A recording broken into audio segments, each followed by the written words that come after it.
Buenas noches, querida alma que busca descanso. Sea muy bienvenida a este momento especial de paz y serenidad. Has elegido el momento perfecto para relajarte, para dejar de lado todas las preocupaciones del día y permitirte sumergirte en una historia verdaderamente transformadora. Respira profundo ahora. Siente el aire entrando suavemente por tus pulmones. Y al soltarlo, deja que toda tensión se disuelva. Estás seguro, estás cómodo y estás a punto de conocer una de las más bellas historias de amor y transformación que jamás han existido. Esta noche voy a contarte la historia de un hombre que cambió el mundo con su simplicidad, que encontró riqueza en la pobreza, alegría en el sacrificio y a Dios en todas las criaturas. Si estás disfrutando de este momento de paz, deja tu like aquí abajo, suscríbete al canal para recibir más historias como esta y activa la campanita para ser notificado siempre que una nueva historia sea publicada. Pero hazlo calmadamente, sin prisa, manteniendo esa sensación de tranquilidad que ya está comenzando a envolverte. Francisco nació en una época en que el mundo pasaba por grandes transformaciones. La Edad Media estaba en su auge, las ciudades italianas prosperaban con el comercio, y la Iglesia Católica ejercía inmenso poder sobre la vida de las personas. Pero en medio de toda esa grandeza material, surgió un joven que elegiría el camino opuesto, mostrando que la verdadera riqueza está donde menos esperamos encontrarla. Imagínate ahora siendo transportado a la Italia del siglo XII. El aire está perfumado con el aroma de los olivos. El sol mediterráneo baña las colinas de Umbría con su luz dorada. Y en las calles estrechas de Asís, el sonido de los mercaderes ofreciendo sus mercancías se mezcla con el repicar de las campanas de las iglesias. Es en este escenario, a la vez simple y majestuoso, que nuestra historia comienza. Prepárate para conocer a un joven rico que se convirtió en el más pobre de los hombres. Un guerrero que eligió la paz, un hijo rebelde que se convirtió en el más obediente de los siervos. La historia de Francisco es un viaje que nos enseña que las mayores transformaciones comienzan en el corazón, y que el amor verdadero tiene el poder de cambiar no solo una vida, sino el mundo entero. Capítulo 1. Contexto histórico y nacimiento. En el año 1181, o tal vez 1182, los registros de aquella época a veces se perdían como hojas al viento, nació en Asís un niño que cambiaría para siempre la faz del cristianismo. La ciudad de Asís, anidada en las laderas del monte Subasio, era entonces un próspero centro comercial de la región de Umbría, en el corazón de Italia. Pietro di Bernardone, el padre del niño, era un rico comerciante de telas finas. En aquellos tiempos, el comercio de telas era una de las actividades más lucrativas que existían. Las sedas venían del Oriente, los brocados de Francia, los terciopelos de Flandes. Pietro viajaba constantemente, especialmente a Francia, donde compraba las más finas telas para revender en Italia. Era un hombre práctico, ambicioso, que había construido su fortuna con trabajo duro y astucia comercial.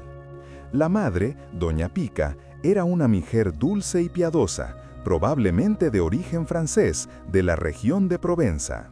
Dicen que tenía algo de noble en su linaje, una cierta delicadeza que la distinguía de las otras mujeres de comerciantes. Era ella quien traía equilibrio al hogar de los Bernardone, templando la dureza mercantil del marido con su gentileza y devoción. Cuando el niño nació, Pietro estaba en uno de sus largos viajes de negocios a Francia. Doña Pica, siguiendo la tradición y su propia devoción, bautizó al hijo con el nombre de Giovanni, Juan, en homenaje a San Juan Bautista. Pero cuando Pietro regresó, lleno de entusiasmo por los buenos negocios que había hecho y encantado con la cultura francesa que tanto admiraba, decidió que el hijo sería llamado Francesco, Francisco, el pequeño francés. Asís, en aquel final del siglo XII, era una ciudad efervescente. Las antiguas murallas romanas todavía cercaban parte de la ciudad, testigos silenciosos de un pasado glorioso. Nuevas construcciones surgían por todas partes, financiadas por la prosperidad del comercio. La Piazza del Comune, el corazón de la ciudad, hervía de actividad. Allí se mezclaban nobles y plebeyos, mercaderes y artesanos, clérigos y soldados. Era una época de profundas contradicciones.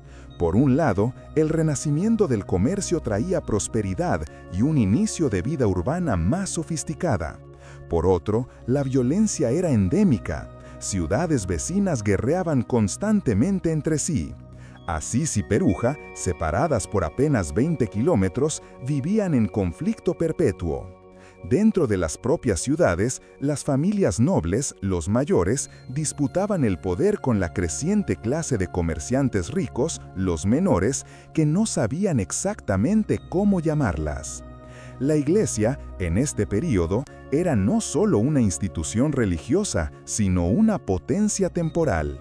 El Papa gobernaba vastos territorios, ejércitos marchaban bajo el estandarte de la cruz y las cruzadas para recuperar la Tierra Santa movilizaban a toda la cristiandad. Era una religión de poder y pompa, donde obispos vivían como príncipes y donde la simplicidad del Evangelio parecía cada vez más distante. Francisco creció en este mundo de contrastes. La casa de los Bernardone quedaba en el corazón de la ciudad, próxima a la Piazza del Comune. Era una residencia sólida y confortable, reflejo de la prosperidad de la familia. Desde el fondo de la casa se podía ver las murallas de la ciudad y más allá de ellas, el vasto valle del Spoleto, extendiéndose hasta donde la vista alcanzaba, con sus campos de trigo dorado en verano, sus viñas verdecientes, sus bosques de robles y olivos. Pietro tenía grandes planes para su hijo.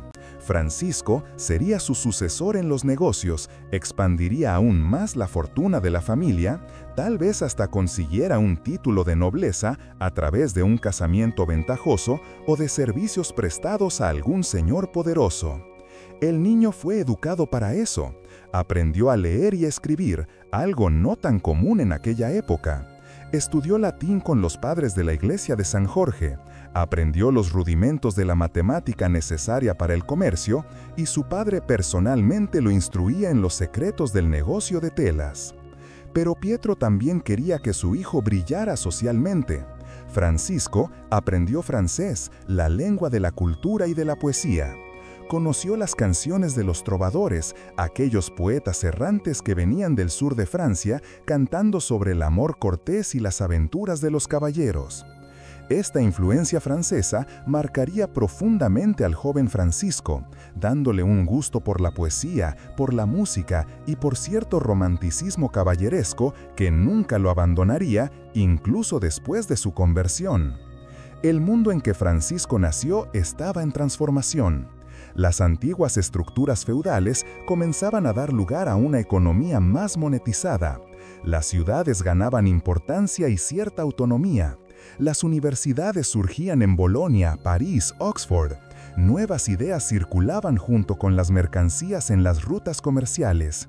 Era un tiempo de despertar, pero también de inquietud. Movimientos religiosos heterodoxos surgían por todas partes, cuestionando la riqueza y el poder de la iglesia oficial. Los cátaros en el sur de Francia, los valdenses en los Alpes, los humillados en Lombardia, todos predicaban un retorno a la simplicidad evangélica. La iglesia respondía, ora con reformas, ora con represión. Era un tiempo que clamaba por renovación. Capítulo 2. Infancia y primeras señales. La infancia de Francisco fue dorada como el sol que bañaba las colinas de Umbría. Creciendo en medio de la prosperidad, el joven Francesco tenía todo lo que un niño de su época podría desear. Ropas finas, al fin y al cabo, su padre comercializaba las mejores telas, comida abundante en la mesa, sirvientes para atender sus necesidades y una educación que pocos podían darse el lujo de tener. Desde temprano, Francisco demostró una naturaleza generosa y expansiva. Dicen los que lo conocieron en aquellos primeros años que era imposible no querer al niño. Tenía una sonrisa fácil, una risa contagiosa y una capacidad natural de hacer amigos. Cuando Pietro le daba monedas para sus gastos personales, Francisco invariablemente las distribuía entre los compañeros menos afortunados. Esta generosidad, que más tarde se convertiría en desprendimiento total, ya se manifestaba en el niño. En la escuela de la iglesia de San Jorge, donde aprendía latín y los rudimentos de la fe cristiana, Francisco era un alumno mediano. No tenía la aplicación de los que se destinaban a la vida clerical, pero tampoco era completamente desinteresado. Lo que realmente capturaba su imaginación eran las historias, las vidas de los santos, las aventuras de los caballeros de las cruzadas, las leyendas del rey Arturo y los caballeros de la mesa redonda que llegaban de Francia a través de los trovadores. El joven Francisco creció bilingüe, hablando tanto el dialecto umbro local como el francés. Esta última lengua, aprendida por insistencia del padre, se convirtió para él en la lengua del corazón. Era en francés que cantaba las canciones de los trovadores, en francés que recitaba poemas de amor cortés, en francés que, más tarde, expresaría sus momentos de mayor alegría espiritual. En la tienda del padre, Francisco aprendía el oficio de comerciante. Pietro lo enseñaba a reconocer la calidad de las telas, el arte de negociar, los trucos para identificar una seda verdadera de una falsificación. El niño aprendía rápido, tenía un talento natural para lidiar con personas, un encanto que conquistaba a los clientes. Pero Pietro notaba, con cierta preocupación, que el hijo era demasiado generoso en los precios, siempre dispuesto a hacer un descuento de más, especialmente para los más pobres. A medida que entraba en la adolescencia, Francisco se convirtió en el líder natural de un grupo de jóvenes de la ciudad. Eran hijos de comerciantes ricos y de la pequeña nobleza local, jóvenes con dinero para gastar y tiempo para desperdiciar. Francisco era el más generoso de todos, siempre listo para pagar la cuenta en la taberna, organizar la próxima fiesta, liderar la próxima aventura. Las noches de Asís eran llenadas con sus canciones. Francisco y sus compañeros recorrían las calles estrechas de la ciudad cantando serenatas bajo las ventanas de las jóvenes doncellas, bebiendo vino en las tabernas, haciendo alboroto hasta altas horas. Los ciudadanos más serios meneaban la cabeza en desaprobación, pero incluso ellos no conseguían estar verdaderamente enojados con el joven Bernardone. Había algo en Francisco, una alegría de vivir, una cortesía natural que desarmaba hasta los más severos críticos. Pero había momentos, incluso en aquellos años de aparente despreocupación, en que algo más profundo se manifestaba en Francisco. A veces, en medio de una fiesta, él súbitamente quedaba quieto, la mirada perdida en el vacío, como si escuchaba una música que solo él podía oír. Sus amigos se burlaban, diciendo que estaba pensando en alguna doncella, pero Francisco apenas sonreía y cambiaba de tema. Una vez, durante una de esas fiestas, sus compañeros lo eligieron rey del banquete, una broma común donde el elegido debería liderar los festejos de la noche. Le dieron un cetro improvisado y Francisco, entrando en el espíritu de la broma, comenzó a discursar sobre su futuro reino. Pero sus palabras tomaron un rumbo inesperado. Habló de un reino donde los últimos serían los primeros, donde la verdadera nobleza vendría del servicio, donde la pobreza sería riqueza. Sus amigos rieron, pensando que era más una de sus excentricidades poéticas, pero había algo en la voz de Francisco en aquel momento que los hizo, por un instante, parar de reír. El joven Francisco tenía un horror particular a la lepra, enfermedad común en aquella época. Los leprosos vivían fuera de los muros de la ciudad en leprosarios mantenidos por la caridad religiosa, obligados a tocar una matraca para avisar de su aproximación. Cuando Francisco los encontraba en el camino, se desviaba rápidamente, a veces llegando a taparse la nariz. Era su mayor miedo, su mayor repulsión, y sería, curiosamente, el punto de partida de su conversión. Capítulo 3. Llamado y transformación. El año 1202 marcó el inicio de un cambio profundo en la vida de Francisco. Asís declaró guerra a Perugia, su rival de siempre, en una disputa sobre derechos comerciales y territoriales. Como era costumbre de la época, todos los jóvenes aptos de la ciudad fueron convocados para la batalla.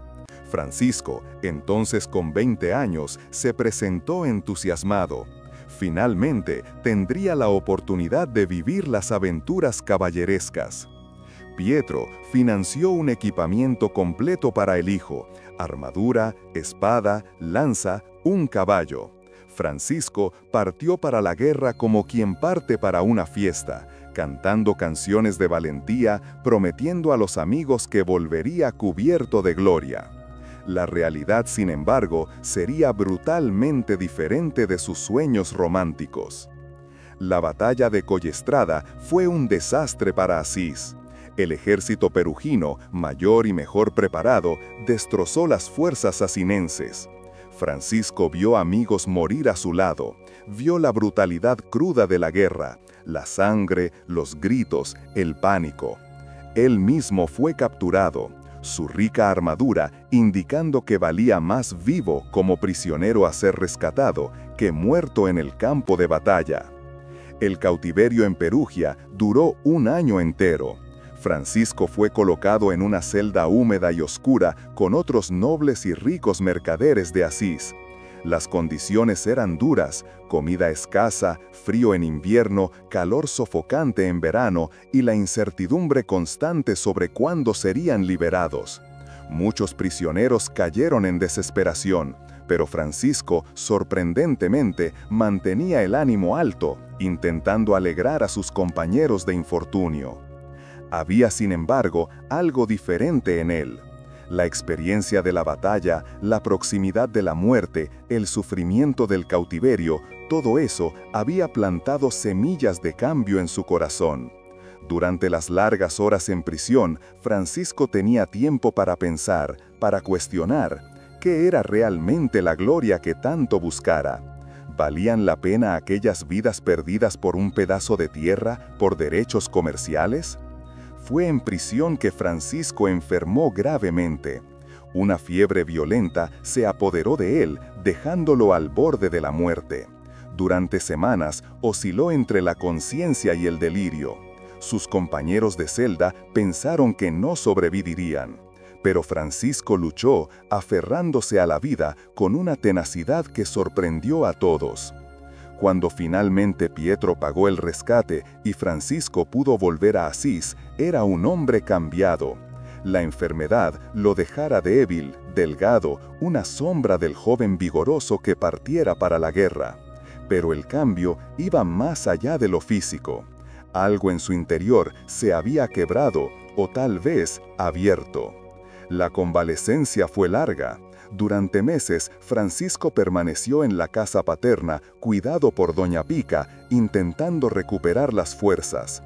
Cuando finalmente pudo salir, apoyado en un bastón, y caminar hasta los portones de la ciudad para contemplar el valle del Espóleto que tanto amaba, esperaba que la visión de aquel paisaje familiar le devolviera la antigua alegría. Pero miró los campos, las viñas, los olivos bañados por el sol y no sintió nada. La belleza todavía estaba allí, pero era como si un velo hubiera sido colocado entre él y el mundo.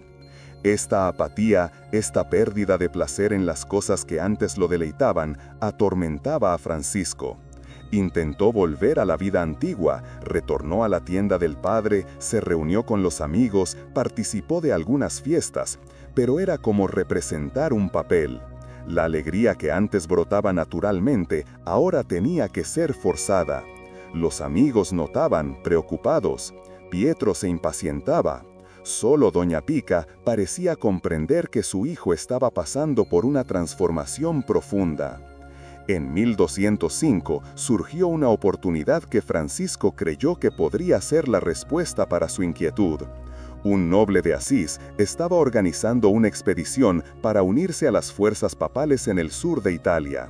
Francisco decidió participar. Tal vez, pensó, necesitase de una causa mayor, más noble, que las disputas mezquinas entre ciudades. Luchar por el Papa, por la cristiandad, eso sí sería digno. Pietro, esperanzoso de que el hijo finalmente se estaba recuperando, financió nuevamente un equipamiento magnífico.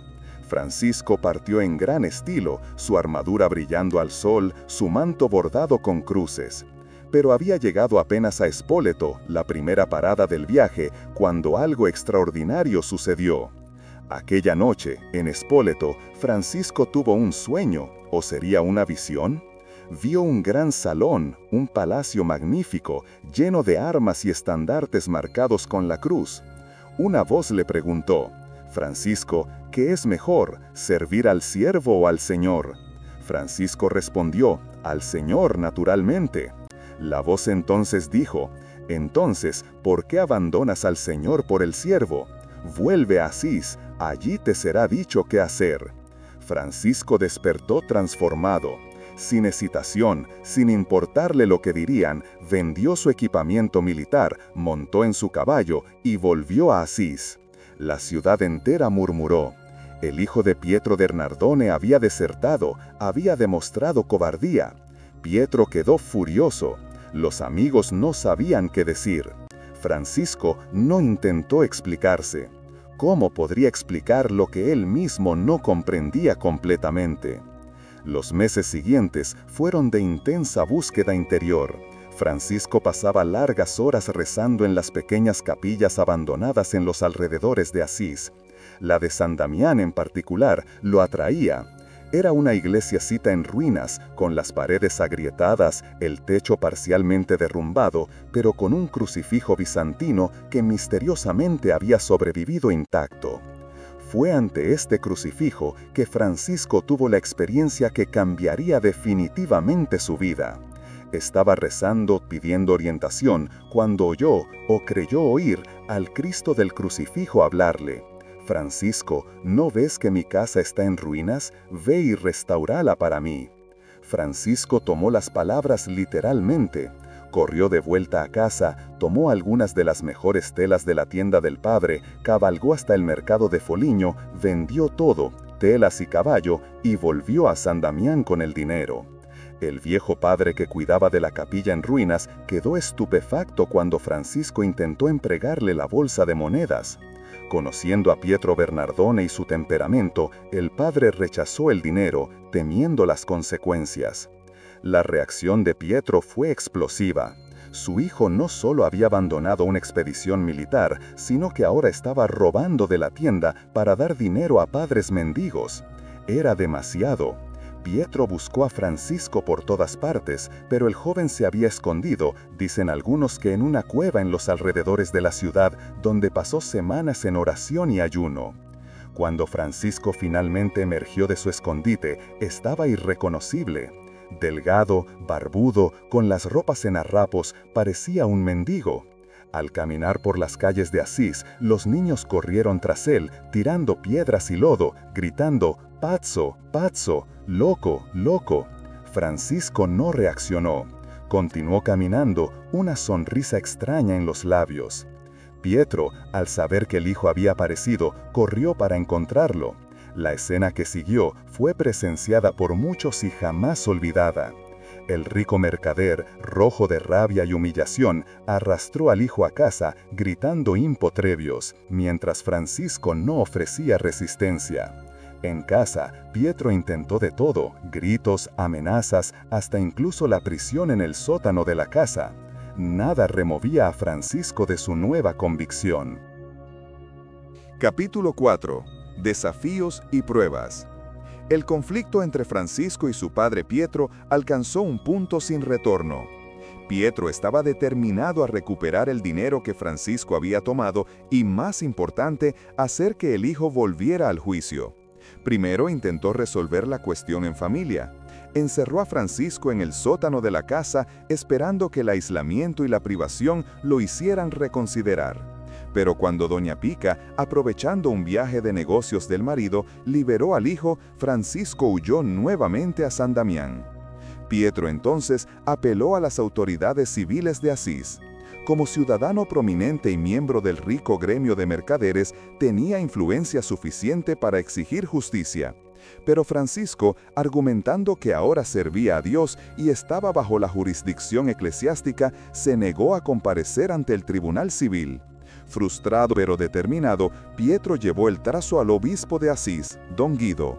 El juicio ante el obispo fue marcado para la plaza frente al palacio episcopal. Era inicio de la primavera de 1206 y toda Asís compareció para presenciar el enfrentamiento entre el rico mercader y su hijo rebelde. Pietro presentó su queja. Francisco había robado propiedad de la familia, había abandonado sus deberes filiales, estaba trayendo deshonra al nombre de los Bernardone. El obispo Guido, hombre prudente y justo, escuchó ambos lados. Entonces, volviéndose hacia Francisco, dijo con voz paternal pero firme: «Tu padre tiene razón en estar enojado. Devuelve el dinero que tomaste. Dios no quiere que su iglesia sea construida con fondos obtenidos injustamente». Lo que sucedió a continuación impactó a todos los presentes y entraría para la historia como uno de los momentos más dramáticos de la vida de Francisco. El joven no solo concordó en devolver el dinero, fue más allá. Allí mismo, frente a todos, comenzó a desnudarse.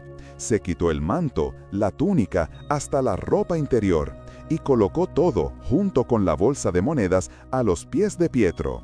Completamente desnudo ante la multitud atónita, Francisco declaró con voz clara y fuerte: «Escuchen todos y entiendan. Hasta ahora llamé a Pietro Bernardone mi padre, pero ahora devuelvo a él el dinero que tanto lo preocupa y también todas las ropas que de él recibí. De hoy en adelante no diré más mi padre Pietro Bernardone, sino solamente Padre nuestro que estás en el cielo». El silencio en la plaza era absoluto. Pietro, pálido como cera, recogió las ropas y el dinero y partió sin decir palabra, llevando consigo la herida de un padre rechazado. El obispo Guido, conmovido, se quitó su propio manto y cubrió la desnudez de Francisco.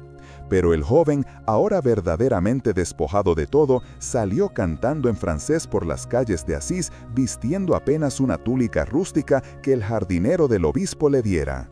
Los primeros tiempos de esta nueva vida fueron durísimos. Francisco se refugió en las montañas, viviendo en cuevas, alimentándose de raíces y frutas silvestres. Cuando descendía a las ciudades para mendigar, era frecuentemente maltratado. En Gubbio, donde esperaba encontrar acogida con un amigo de infancia, fue recibido con frialdad y desprecio. El antiguo compañero de fiestas apenas lo reconoció y ciertamente no quería asociarse con aquel que ahora parecía un loco vagabundo. Francisco encontró trabajo temporal en un monasterio, pero como siervo de la cocina, lavando platos y ollas engrasadas. Los monjes lo trataban con descendencia, algunos con franco desprecio. Para el joven que había sido mimado desde el nacimiento, acostumbrado a ser servido, la humillación era profunda. Pero Francisco abrazaba cada humillación como una perla preciosa, viendo en ellas los peldaños de una escalera que lo llevaba más cerca de Cristo. Volviendo a Asís, Francisco retomó su trabajo de restauración de la capilla de San Damián, pero ahora, sin recursos, tenía que mendigar piedras. Iba por la ciudad cantando alabanzas a Dios en francés, pidiendo: «Quien me dé una piedra tendrá una recompensa. Quien me dé 2 piedras tendrá 2 recompensas. Quien me dé 3 piedras tendrá 3 recompensas». La visión del hijo del rico Pietro Bernardone mendigando piedras por las calles causaba reacciones mixtas. Algunos reían, otros se compadecían, muchos se escandalizaban. Bernardo de Quintavalle, uno de los hombres más ricos y respetados de Asís, observaba a Francisco con creciente interés. Había algo en la alegría inexplicable de aquel joven, en su completa indiferencia a lo que los otros pensaban, que intrigaba al sabio mercader. El trabajo en la restauración de San Damián era extenuante. Francisco, que nunca había hecho trabajo manual pesado, cargaba piedras, mezclaba argamasa, subía en andamios precarios. Sus manos, antes suaves, se volvieron callosas y sangraban. Pero él cantaba mientras trabajaba, y su alegría era tan genuina que comenzó a traer ayudantes voluntarios.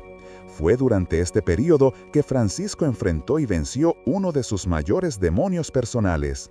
Un día, mientras cabalgaba en los alrededores de Asís, había conseguido prestar un caballo para un viaje necesario, encontró un leproso en el camino. El instinto inmediato fue desviarse, como siempre hacía. La lepra era su mayor horror, su repulsión más profunda. Pero algo sucedió en aquel momento. Francisco sintió una fuerza interior que lo impelía a bajar del caballo. Se aproximó al leproso, cuyo rostro estaba parcialmente desfigurado por la enfermedad, cuyas manos eran garras deformadas. Y entonces, en un gesto que sorprendió a sí mismo, Francisco abrazó al hombre y besó sus manos enfermas. Lo que sucedió a continuación, Francisco lo describiría más tarde como un milagro personal. En el momento en que sus labios tocaron la carne enferma, toda repulsión desapareció, sustituida por una dulzura indescriptible. Cuando se alejó y miró atrás, el leproso había desaparecido. Francisco siempre creyó que había abrazado al propio Cristo disfrazado. A partir de ese día, Francisco pasó a visitar regularmente los leprosarios. Aquellos que antes le causaban horror se convirtieron en sus hermanos más queridos. Lavaba sus heridas, alimentaba a aquellos que no podían usar más las manos, cantaba para alegrar sus corazones entristecidos. Los leprosarios, acostumbrados a ser tratados como muertos vivientes, parias absolutas de la sociedad, no podían creer en el amor genuino que recibían de aquel joven extraño. Uno de los leprosos, llamado Cristóbal, más tarde contaría cómo Francisco transformó su vida. «Yo había desistido de ser humano», decía. Aceptaba que era un maldecido, un castigado por Dios. Entonces vino este joven, vestido en haratos, más pobre que yo en apariencia, pero rico de algo que yo no conseguía nombrar. Él no solo tocaba mis heridas, las besaba. No solo me alimentaba, se sentaba a mi lado y conversaba conmigo como si yo fuera su igual, su amigo, su hermano. La restauración de San Damián avanzaba lentamente. Francisco había comprendido que el llamado para reconstruir la iglesia iba más allá de las paredes físicas, pero continuaba el trabajo manual como forma de oración. Cada piedra asentada era un acto de amor, cada viga colocada una ofrenda. Fue durante este periodo que los primeros compañeros comenzaron a unirse a Francisco. El primero fue Bernardo de Quintavalle, uno de los hombres más ricos y respetados de Asís. Bernardo había observado a Francisco por meses, intrigado. Decidió probarlo, invitándolo a pasar la noche en su casa. Aquella noche, Bernardo fingió dormir mientras observaba a Francisco.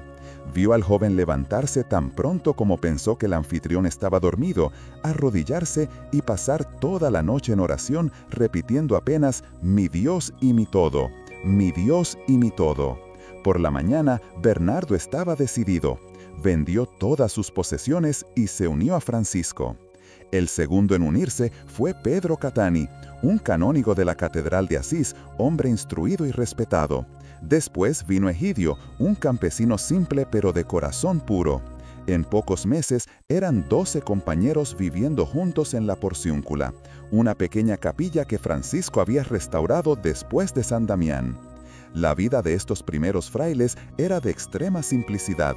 Dormían en el suelo, comían lo que conseguían mendigar o ganar trabajando, pasaban largos periodos en oración. Pero había una alegría contagiosa en ellos que atraía la atención. No eran monjes tradicionales, encerrados en monasterios, andaban por el mundo, trabajaban con las propias manos, predicaban con palabras simples en las plazas. Francisco insistía en que no fueran llamados priores o abades, títulos que implicaban superioridad.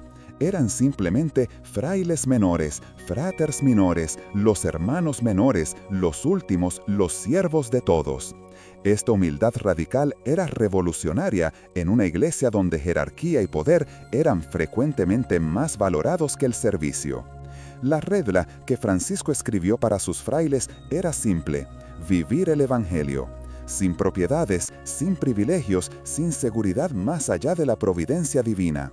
Cuando el grupo creció y fue necesario buscar aprobación papal, muchos dijeron que era imposible, que el Papa nunca aprobaría una forma de vida tan radical.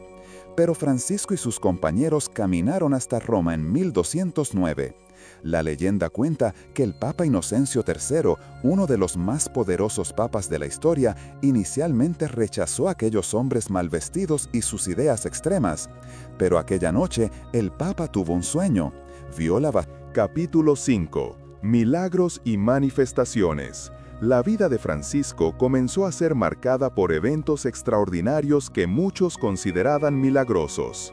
No eran solo los grandes prodigios que llamaban la atención, sino principalmente las pequeñas señales diarias de lo sagrado que parecían acompañarlo donde quiera que fuese. Uno de los primeros milagros ampliamente testimoniados ocurrió durante la restauración de la iglesia de San Damián. Francisco trabajaba en el techo cuando una viga pesada se soltó y cayó. Los trabajadores que lo ayudaban gritaron de horror, seguros de que lo verían aplastado. Pero cuando el polvo bajó, encontraron a Francisco ileso. La viga pesada se había partido por la mitad, cayendo una mitad a cada lado de él, como si una mano invisible hubiera desviado el peligro. El padre de San Damián, inicialmente escéptico sobre las intenciones de Francisco, se convirtió en testigo de algo aún más extraordinario. Durante una noche particularmente fría de invierno, cuando no había aceite para las lámparas de la iglesia, Francisco las llenó con agua. El viejo padre protestó que aquello era inútil, pero Francisco encendió las mechas de todos modos. Para sorpresa de todos, las lámparas quemaron toda la noche, el agua sirviendo como si fuera el más puro aceite. A medida que Francisco abrazaba más profundamente su vida de pobreza y oración, los animales comenzaron a demostrar una afinidad especial con él. Era común verlo rodeado de pájaros que se posaban en sus hombros y manos sin miedo. Cuando predicaba en los campos, decían los testigos, hasta los conejos salvajes y los esquivos ciervos se aproximaban para escuchar. Cierta vez, caminando cerca de Bevagna, Francisco encontró una multitud de pájaros de diferentes especies reunidos en un campo. Eran cientos, golondrinas, palomas, cuervos, gorriones. Francisco dijo a los compañeros que lo acompañaban: «Esperen aquí mientras voy a predicar a mis hermanos pájaros». Se aproximó a las aves y, para sorpresa de los que observaban, ninguna voló. Francisco comenzó a hablarles sobre cómo deberían alabar a Dios, que les había dado alas para volar, plumas para vestirse, alimentos sin necesitar sembrar o cosechar. Los pájaros, cuentan los testigos, estiraban los cuellos, abrían las alas, como si realmente estuvieran oyendo. Solo volaron cuando Francisco los bendijo y les dio permiso para partir. En Asís, comenzaron a buscar a Francisco para curaciones. Él siempre resistía, diciendo que no era médico ni santo, apenas un pecador penitente. Pero cuando confrontado con el sufrimiento real, su compasión lo movía a la acción. Una mujer trajo a su hijo paralítico desde el nacimiento. Francisco rezó sobre el niño, tocó sus piernas inentes con aceite bendito y, ante decenas de testigos, el niño se levantó y caminó. Un mercader de Spoleto, atormentado por terribles dolores de cabeza que ningún médico conseguía curar, buscó a Francisco. El santo, pues ya comenzaban a llamarlo así, aunque él rechazaba el título, simplemente colocó las manos sobre la cabeza del hombre y rezó en silencio. Los dolores que lo atormentaban hacía años desaparecieron instantáneamente y nunca más volvieron. Pero no eran solo curaciones físicas las que ocurrían. Francisco tenía un don especial para curar almas heridas. Personas consumidas por el odio, por la envidia, por la amargura, encontraban en él una paz que no conseguían explicar. Un noble de Asís, que había jurado venganza contra el asesino de su hermano, encontró a Francisco por casualidad en un camino. Después de una breve conversación, el noble no solo perdonó al asesino, sino que se convirtió en su protector. Los milagros de multiplicación también comenzaron a ser relatados. Durante un invierno particularmente riguroso, cuando Francisco y sus primeros compañeros no tenían nada para comer hacía días, un extraño apareció en la puerta de su refugio con una cesta conteniendo exactamente el número de panes correspondiente al número de hermanos, ni uno más ni uno menos. El hombre partió antes de que pudieran agradecer y nunca más fue visto. En otra ocasión, Francisco fue invitado a comer en la casa de un hombre pobre que, queriendo honrar al santo, gastó sus últimas monedas en un pequeño pollo. Francisco, percibiendo el sacrificio, insistió en que el hombre invitara a todos sus vecinos para compartir la comida. El hombre protestó que apenas había comida para 2, cuanto más para 20. Pero Francisco insistió: Cuando comenzaron a servir, el pequeño pollo parecía no tener fin. Todos comieron hasta saciarse y todavía sobró. La naturaleza parecía obedecer a Francisco de maneras extraordinarias. Durante una predicación al aire libre, una nube de moscas perturbaba constantemente a los oyentes. Francisco pidió gentilmente a las moscas que se retiraran para no entorpecer la palabra de Dios. Inmediatamente, todas las moscas dejaron el local y no volvieron hasta el fin de la predicación. Cierta vez, pescadores del lago Trasimeno capturaron una carpa enorme y la ofrecieron a Francisco. Él agradeció, pero en vez de comerla, fue hasta la orilla del lago, colocó el pez en el agua y comenzó a conversar con él sobre las maravillas de Dios. El pez permaneció allí, parado en el agua baja, como si estuviera oyendo. Solo partió cuando Francisco lo bendijo. Los pescadores, maravillados, contaron esa historia por toda la región. Uno de los milagros más conmovedores involucró una oveja que Francisco había rescatado de un mercader que la llevaba al matadero. Francisco la confió a un convento de monjas pidiendo que cuidaran de ella. La oveja desarrolló hábitos extraordinarios. Iba sola a la capilla en las horas de oración, se arrodillaba ante el altar, balaba suavemente durante los cánticos, como si estuviera participando. Cuando Francisco visitaba el convento, la oveja lo reconocía inmediatamente y corría hacia él con alegría evidente. El don de Francisco con los animales salvajes se volvió legendario. En Gubbio, un lobo feroz aterrorizaba la región, matando no solo animales, sino también personas. Los habitantes no osaban salir de las murallas de la ciudad. Francisco, al saberlo, decidió ir al encuentro del lobo a pesar de las protestas desesperadas de los moradores. Encontró al animal en un claro fuera de la ciudad. El lobo avanzó gruñendo, listo para atacar. Francisco hizo la señal de la cruz y dijo: «Hermano lobo, ven aquí. En nombre de Cristo, ordeno que no hagas mal a mí ni a nadie». El lobo paró, bajó la cabeza y se aproximó mansamente, acostándose a los pies de Francisco como un perro doméstico. Francisco entonces hizo un sermón al lobo, explicando que comprendía su hambre, pero que matar personas era pecado. Propuso un pacto: si el lobo prometiera no atacar más a nadie, los habitantes de Gubbio se comprometerían a alimentarlo todos los días. El lobo, cuentan los testigos, levantó la pata derecha y la colocó en la mano de Francisco, sellando el acuerdo. A partir de aquel día, el lobo vivió pacíficamente en Gubbio, alimentado por los moradores, hasta morir de vejez años después. Francisco también demostraba conocimiento sobrenatural de eventos distantes o futuros. Cierta vez, interrumpió una conversación para pedir que todos rezaran por un hermano en peligro. Días después, supieron que en aquel exacto momento, el hermano mencionado estaba siendo atacado por bandidos en un camino distante, pero había escapado milagrosamente. En otra ocasión, Francisco advirtió a un mercader para que no hiciera un viaje planeado. El hombre, escéptico, ignoró el consejo. La caravana con la cual viajaría fue atacada por saqueadores y todos los que no fueron muertos fueron vendidos como esclavos. El hombre, atrasado por un problema de última hora con su montura, llegó al lugar después del ataque y escapó del destino de los otros. Uno de los milagros más conmovedores involucró una travesía en barco por el lago Trasimeno. Una tormenta súbita amenazaba voltear la embarcación. Los barqueros, experimentados navegadores, entraron en pánico. Francisco permaneció calmo, se levantó en la proa del barco y ordenó a la tormenta que se calmara. El viento cesó inmediatamente, las aguas se aquietaron y pudieron completar la travesía en seguridad. Pero Francisco siempre minimizaba esos eventos extraordinarios. Cuando las personas lo buscaban esperando milagros, él las redirigía hacia la oración y la penitencia. «No soy yo quien hace estas cosas», decía constantemente.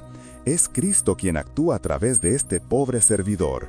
Búsquenlo a él, no a mí». Un aspecto particular de los milagros de Francisco era su discreción. A diferencia de algunos taumaturgos de su época, que hacían demostraciones públicas de poder, Francisco frecuentemente pedía secreto a aquellos que había ayudado.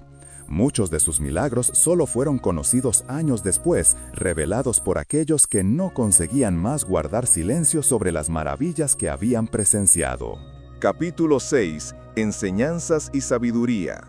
Las enseñanzas de Francisco no venían de elaboradas construcciones teológicas o complejos sistemas filosóficos. Su sabiduría brotaba de la simplicidad, de la experiencia vivida, del encuentro directo con Dios en la creación y en los pobres.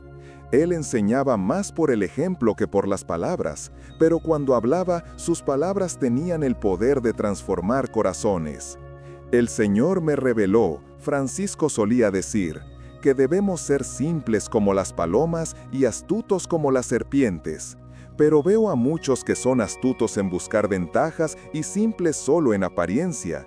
Sean verdaderamente simples, hermanos míos, y la astucia que necesiten les será dada. Francisco revolucionó la comprensión de la pobreza. Para él, la pobreza no era solo ausencia de bienes materiales, sino un estado de libertad espiritual. La pobreza, enseñaba, es mi señora, mi esposa más querida. Ella me libera de las 1000 preocupaciones que atormentan a los ricos. Cuando nada tengo, nada puedo perder. Cuando nada poseo, todo me pertenece. El sol, la luna, las estrellas, los pájaros, las flores, todos son mis hermanos y hermanas. A los que lo seguían, Francisco constantemente recordaba, no basta abandonar las riquezas exteriormente si las mantenemos en el corazón. Vi hombres vestidos de saco que eran más orgullosos que reyes en púrpura. La verdadera pobreza es interior, es reconocer que todo lo que tenemos y somos es don de Dios. Sobre la oración, Francisco tenía enseñanzas profundas en su simplicidad. Muchos piensan que orar es hablar mucho con Dios, pero la verdadera oración comienza cuando paramos de hablar y comenzamos a escuchar. Dios habla en el silencio del corazón, en la belleza de la creación, en el rostro del pobre. Aprendan a escuchar y su vida entera se convertirá en una oración. Francisco desarrolló una comprensión única de la obediencia. No era la obediencia servil del miedo, sino la obediencia amorosa de la confianza.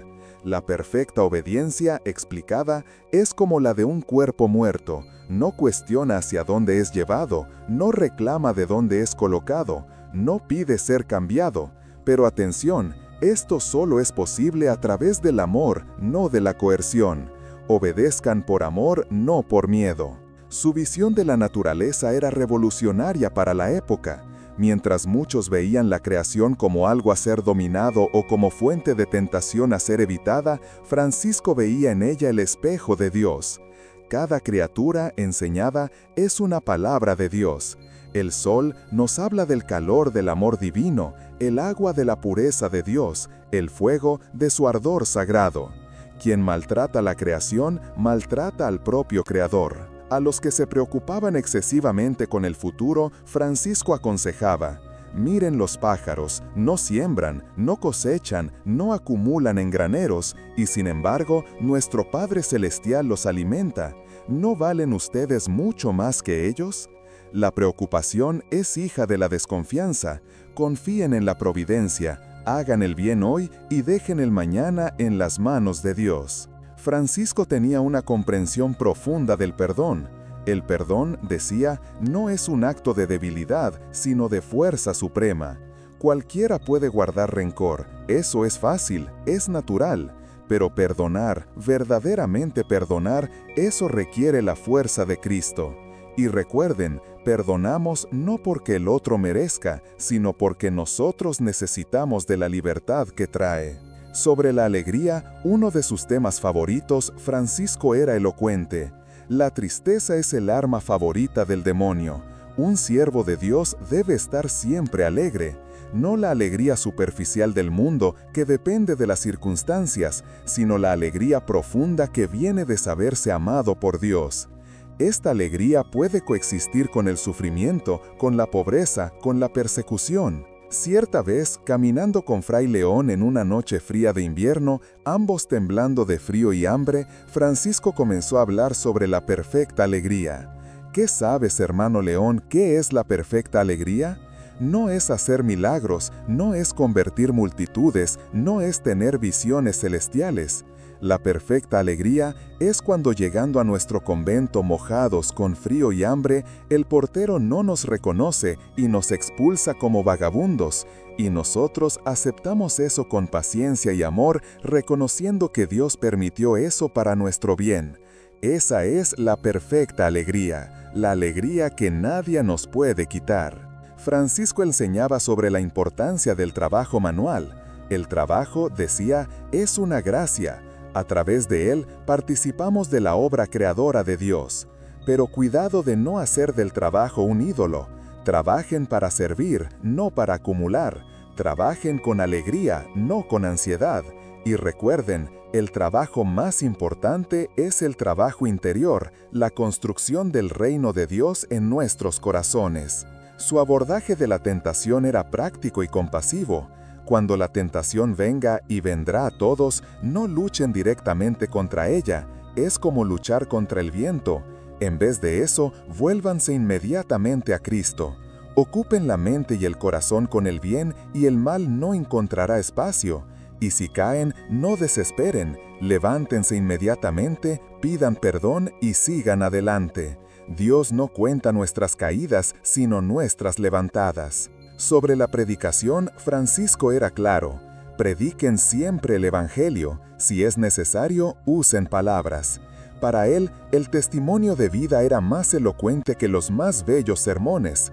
Las personas, explicaba, están cansadas de palabras, quieren ver el Evangelio vivido. Sean evangelios vivos y muchos se convertirán sin que digan una palabra. Francisco desarrolló una teología del sufrimiento profundamente cristiana. El sufrimiento, decía, no es un castigo, sino una oportunidad. A través de él participamos de la pasión de Cristo. Pero atención, no busquen el sufrimiento por sí mismo. Eso es orgullo disfrazado. Acepten el sufrimiento que la vida trae, únanlo al de Cristo y se volverá redentor.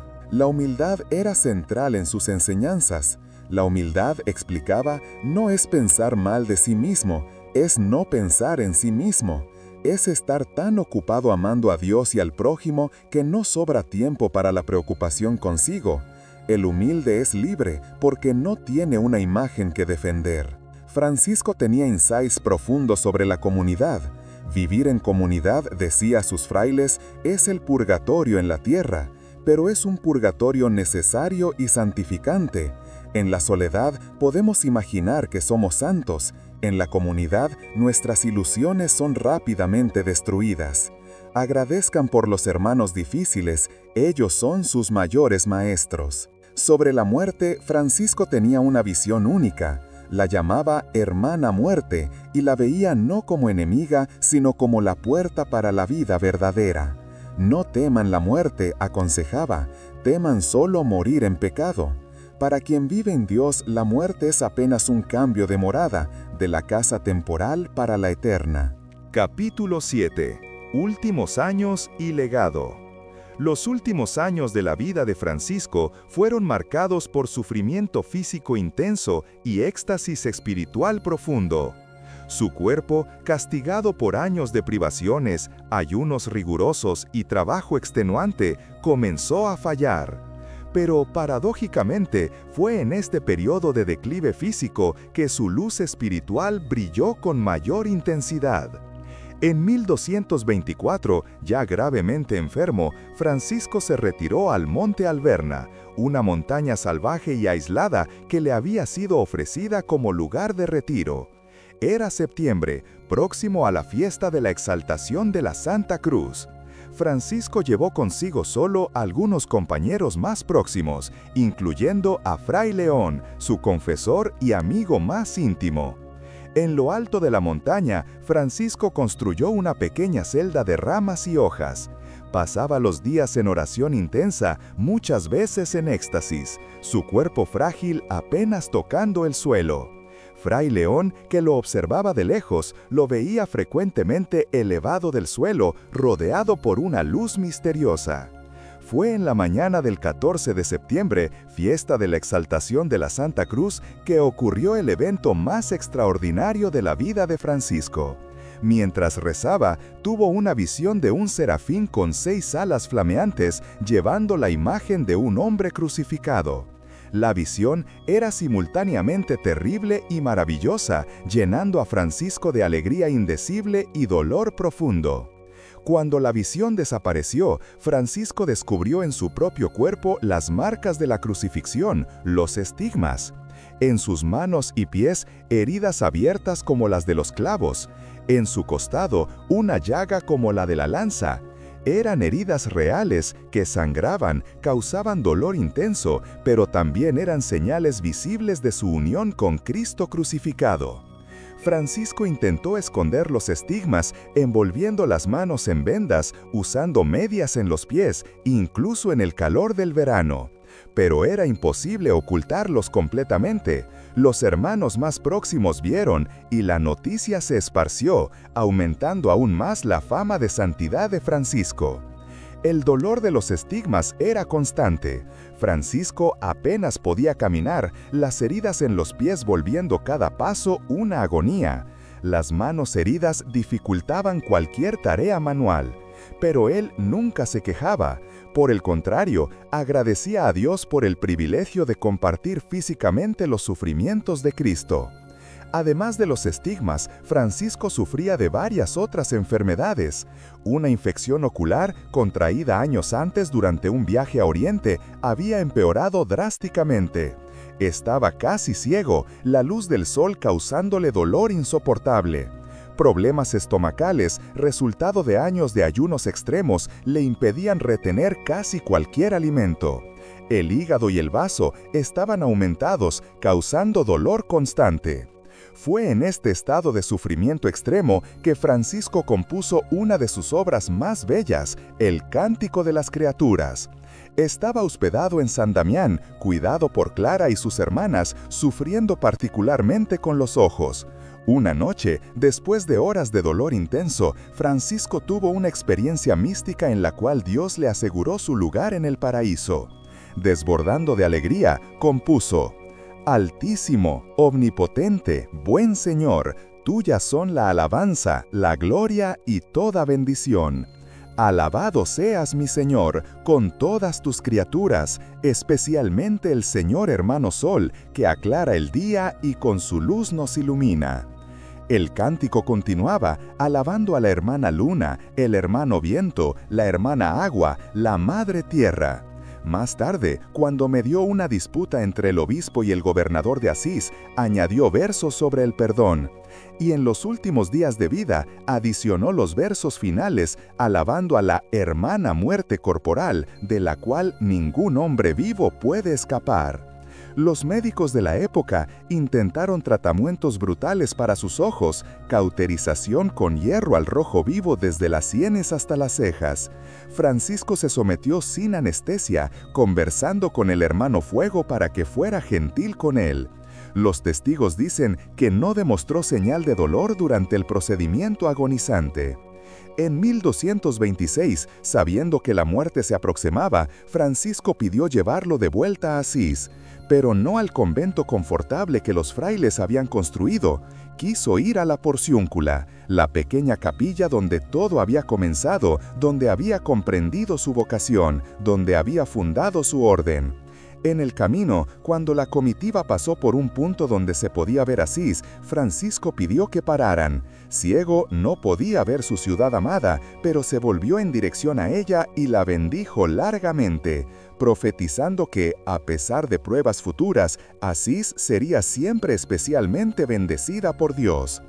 En la Porciúncula, Francisco hizo sus preparativos finales. Dictó su testamento espiritual reafirmando los ideales de pobreza absoluta, simplicidad y obediencia al Evangelio. Advirtió a los frailes contra la tentación de suavizar la regla, de buscar privilegios, de construir grandes conventos. Pidió perdón a su cuerpo, al cual llamó hermano asno, por haberlo tratado tan duramente. «Perdóname, hermano cuerpo», dijo, «fui demasiado severo contigo, pero pronto descansarás». En los últimos días, Francisco pidió que lo colocaran desnudo sobre la tierra desnuda. Quería morir como había vivido sus últimos 20 años, sin poseer absolutamente nada, ni la ropa sobre el cuerpo. Los frailes, llorando, lo cubrieron con un hábito prestado. Francisco pidió que leyeran el relato de la Pasión según San Juan. Cuando llegaron al verso «estaba consumado», él murmuró «sí, está próximo». Pidió entonces que cantaran el Salmo 142. «Con mi voz clamo al Señor, con mi voz suplico al Señor». Era el atardecer del 3 de octubre de 1226. Francisco tenía apenas 44 o 45 años, pero parecía mucho más viejo, su cuerpo completamente consumido. De repente abrió los ojos, ahora claramente viendo, y sonrió. «Bienvenida, hermana muerte», dijo con voz clara. Comenzó entonces a recitar el Salmo 141. Cuando llegó al último verso, «saca mi alma de la prisión, para que yo alabe tu nombre», su voz cesó. Francisco de Asís había partido. En el momento de su muerte, cuentan las crónicas, una multitud de alondras, pájaros que normalmente cantan al amanecer, se posó sobre el techo de la porciúncula y cantó en el crepúsculo. Muchos en Asís vieron una estrella brillante subir desde la dirección de la porciúncula y desaparecer en el cielo. Un fraile que estaba en oración en una ermita distante tuvo una visión. Vio el alma de Francisco, radiante como el sol, ser llevada sobre una nube blanca directamente al cielo. Jacoba de Setesoli, noble romana que Francisco llamaba Fray Jacoba por su devoción, llegó con mortaja e incienso, diciendo que Francisco le había aparecido en sueño pidiendo que viniera. El cuerpo de Francisco fue preparado para el sepultamiento. Fue entonces que todos pudieron ver claramente los estigmas. Las heridas, que en vida sangraban constantemente, ahora parecían no heridas, sino clavos de carne oscura atravesando manos y pies. El costado abierto parecía realmente una lanzada, pero los bordes eran rosados como pétalos de rosa. El funeral fue un evento extraordinario. El cuerpo fue llevado en procesión de la Porciúncula a Asís, pasando por San Damián para que Clara y sus hermanas pudieran despedirse. Clara, que no veía a Francisco hacía 2 años debido a las enfermedades de él y a la clausura de ella, lloró sobre el cuerpo, pero eran ya lágrimas de alegría tanto como de tristeza. «Ve, Padre mío», dijo ella, «pero no nos olvides ante Dios». Capítulo 8. Relevancia actual y devoción. Casi 8 siglos han pasado desde que Francisco caminó por las colinas de Umbría, pero su mensaje y ejemplo permanecen extraordinariamente relevantes para nuestro tiempo. De hecho, muchos argumentan que Francisco es aún más necesario hoy que en su propia época. El Papa Francisco, al elegir este nombre en 2013, el primer papa en la historia en hacerlo, señalizó la importancia perenne del Santo de Asís. Francisco de Asís, explicó el Papa, es el hombre de la pobreza, el hombre de la paz, el hombre que ama y protege la creación. ¿Cómo quisiera una iglesia pobre para los pobres? El mensaje ecológico de Francisco resuena particularmente fuerte en nuestra era de crisis ambiental. Fue oficialmente declarado patrono de la ecología en 1979, pero su visión de la creación como familia, su insistencia en llamar a todas las criaturas hermanos y hermanas, ofrece más que patronazgo simbólico. Ofrece un paradigma completamente diferente para nuestra relación con la naturaleza. Movimientos ambientales en todo el mundo, cristianos y no cristianos, encuentran inspiración en Francisco. Su enfoque era de dominio sobre la naturaleza, ni de adoración panteísta, sino de fraternidad respetuosa. Para Francisco, dañar la creación era pecado porque era dañar la obra de Dios, y respetar a nuestros hermanos y hermanas criaturas.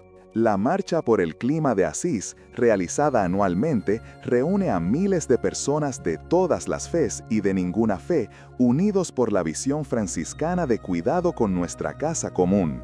Comunidades franciscanas en todo el mundo lideran proyectos de sostenibilidad, agricultura orgánica, energía renovable, mostrando que la espiritualidad franciscana no es huida del mundo, sino compromiso transformador. La opción de Francisco por los pobres continúa desafiando nuestra sociedad consumista. Movimientos de simplicidad voluntaria, de decrecimiento, de economía solidaria, frecuentemente citan a Francisco como inspiración. No se trata solo de caridad para con los pobres, sino de cuestionar las propias estructuras que crean y perpetúan la pobreza. Comunidades franciscanas en favelas, en periferias urbanas, entre poblaciones indígenas, continúan el trabajo de Francisco. Los franciscanos de la renovación en el Bronx, los frailes menores en Brasil trabajando con personas sin hogar, las hermanas franciscanas cuidando de refugiados en la frontera de México, todos continúan haciendo presente el carisma de Francisco. El mensaje de paz de Francisco es urgentemente necesario en nuestro mundo fragmentado. Francisco vivió en una época de cruzadas, de guerra constante entre ciudades, de violencia endémica, pero él eligió la paz radical. Su viaje a Egipto en 1219, durante la Quinta Cruzada, para encontrarse pacíficamente con el sultán Al-Kamil, permanece como un modelo de diálogo interreligioso. Hoy, iniciativas de paz inspiradas en Francisco florecen globalmente. En Asís, el espíritu de Asís, iniciado por el Papa Juan Pablo II en 1986, continúa reuniendo líderes religiosos mundiales para orar por la paz. En los Balcanes, en Oriente Medio, en zonas de conflicto en África, franciscanos trabajan como mediadores de paz, construyendo puentes entre comunidades divididas. La espiritualidad franciscana ofrece un antídoto al materialismo vacío de nuestra época. Los jóvenes particularmente son atraídos a retiros franciscanos, a experiencias de vida simple, a lo que Francisco ofrece, no una religión de reglas, sino un encuentro transformador con lo sagrado en todas las cosas. Comunidades New Monastic en Estados Unidos y Europa, inspiradas en Francisco, experimentan formas de vida comunitaria, oración contemplativa y justicia social. No son huidas del mundo moderno, sino intentos de vivir alternativas proféticas dentro de él. Los milagros continúan siendo atribuidos a la intercesión de San Francisco en todo el mundo. En 2023, un niño brasileño con leucemia terminal fue curado después de que su familia hiciera una novena a San Francisco. Los médicos del Hospital del Cáncer de Barretos no consiguieron explicar la desaparición completa de la enfermedad. La familia había colocado una reliquia de San Francisco, un pequeño pedazo de su hábito, sobre el niño durante las oraciones. En Italia, una mujer en coma hacía 3 meses después de un accidente de coche despertó el día 4 de octubre, fiesta de San Francisco, después de que su familia organizara una vigilia de oración en la capilla de San Damián. Ella relató haber visto a Francisco en sueño, diciéndole que todavía no era su hora, que tenía trabajo que hacer en la tierra. En las Filipinas, una comunidad entera fue salvada de un tifón devastador en 2022. El tifón cambió explicablemente de curso en el último momento, evitando la isla donde una comunidad franciscana había organizado oraciones continuas a San Francisco. Los meteorólogos no consiguieron explicar el cambio súbito de trayectoria. Pero los milagros modernos de Francisco no son solo físicos. Incontables son las conversiones, las reconciliaciones, las transformaciones interiores atribuidas a su intercesión. Un ejecutivo de Wall Street, visitando Asís como turista, entró en la Basílica de San Francisco y salió transformado. Vendió sus posesiones, pagó sus deudas y hoy trabaja con personas sin hogar en Nueva York. Una joven japonesa, budista, soñó repetidamente con un hombre de hábito marrón que le hablaba sobre el amor universal. Solo descubrió quién era cuando vio una imagen de San Francisco en una librería en Tokio. Hoy es hermana franciscana, trabajando con ancianos abandonados. La devoción a San Francisco trasciende denominaciones cristianas. Anglicanos, luteranos, ortodoxos, todos encuentran en Francisco un modelo de vida cristiana auténtica. Hasta incluso musulmanes lo veneran. En la tradición sufí, Francisco es recordado como un santo hombre cristiano que comprendió la esencia del amor divino. El Camino de Francisco, una ruta de peregrinaje de Florencia a Roma pasando por Asís, atrae a miles de peregrinos anualmente. No son solo religiosos, muchos son buscadores espirituales, personas en crisis existencial, jóvenes buscando sentido. Caminar donde Francisco caminó, rezar donde él rezó, se convierte en una experiencia transformadora. En Sao Paulo, la iglesia de San Francisco en el Largo de San Francisco es un oasis de paz en el caos urbano. Diariamente, ejecutivos estresados, estudiantes ansiosos, trabajadores exhaustos paran para unos minutos de silencio, encienden una vela, piden la intercesión del santo que encontró riqueza en la pobreza, paz en la turbulencia. La orden franciscana secular, formada por laicos que viven el carisma franciscano en sus vidas cotidianas, cuenta con millones de miembros mundialmente. Son padres de familia, profesionales, jubilados, jóvenes, que se comprometen a vivir el Evangelio a la manera de Francisco en sus realidades específicas. En América Latina, San Francisco es particularmente amado. Su identificación con los pobres, su alegría a pesar del sufrimiento, su proximidad con la naturaleza, resuenan profundamente con el alma latinoamericana. Las fiestas de San Francisco en octubre son celebradas con procesiones, bendiciones de animales, distribución de pan a los necesitados. En Brasil, la devoción a San Francisco tiene características únicas. Es patrono de innumerables ciudades, de Canindé en Santa Catarina a San Francisco del Sur. La Basílica de San Francisco en Salvador, con su iglesia cubierta de oro, parece contradecir la pobreza franciscana, pero representa el amor del pueblo que quiso honrar al santo pobre con lo que tenía de más precioso. La bendición de los animales el día de San Francisco se ha convertido en tradición global. De catedrales majestuosas a pequeñas capillas rurales, las personas traen sus mascotas para ser bendecidas. Es un recordatorio tangible de que toda creación es sagrada, de que el amor de Dios se extiende a todos los seres. Hospitales, escuelas, universidades franciscanas continúan la misión de Francisco. Combinan excelencia con compasión, conocimiento con sabiduría, siempre con atención especial a los más vulnerables. La Universidad Franciscana de California, los hospitales franciscanos esparcidos por el mundo, son testimonios vivos de que la caridad de Francisco continúa curando y educando. El mensaje de Francisco sobre la alegría es particularmente relevante en nuestra época de ansiedad y depresión epidémicas. Su perfecta alegría, alegría que no depende de circunstancias externas, ofrece un camino para la paz interior que tantos buscan. Retiros sobre la alegría franciscana, talleres sobre simplicidad y felicidad atraen multitudes buscando alternativas al vacío consumista. Francisco continúa desafiando el clericalismo y el poder eclesiástico. Su vida es un recordatorio constante de que la verdadera autoridad en la Iglesia viene del servicio, no del cargo. Su resistencia a gentil pero firme estructuras de poder, su insistencia en la pobreza evangélica, continúan incomodando e inspirando reformas en la Iglesia. En la era digital, Francisco encuentra nuevas formas de presencia. Apps de oración franciscana, comunidades online de espiritualidad franciscana, podcasts sobre sus enseñanzas alcanzan a millones. Jóvenes que nunca entrarían en una iglesia encuentran en Francisco Online un guía espiritual relevante. La TAU. Cierre. Y así, querida alma que me acompañó en este largo viaje a través de la vida extraordinaria de Francisco de Asís, llegamos al final de nuestra historia. Pero sabes, en el fondo de tu corazón, que historias como esta nunca realmente terminan. Continúan vivas, reverberando en cada corazón que las recibe, transformándose en semillas que germinarán en su propio tiempo. Ahora conoces a Francisco, el joven rico que abrazó la pobreza, el guerrero que eligió la paz, el hombre que encontró a Dios en todas las criaturas.